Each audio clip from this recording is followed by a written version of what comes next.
Hey everyone! In this tutorial, we'll walk you through the different AudioWow application scenarios. So let's go! The compatibility of the AudioWow with the AudioWow app is guaranteed.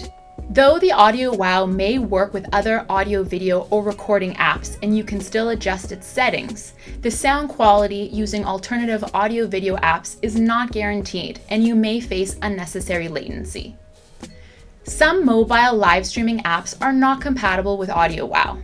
If available, you can still adjust settings in the AudioWow app, but the sound quality is not guaranteed and there may be latency. Consider using TR mode. AudioWow can connect through Bluetooth to a computer. Most audio software supports the device, but audio settings cannot be adjusted when connected to a computer. You can connect to the computer after adjusting settings on the mobile phone. When connecting to devices that do not support Bluetooth, such as DSLR sound reinforcement equipment, please use TR mode. Now you know how the AudioWow application scenarios work. If you have any other questions, feel free to contact support@sabinetech.com. Thanks for watching.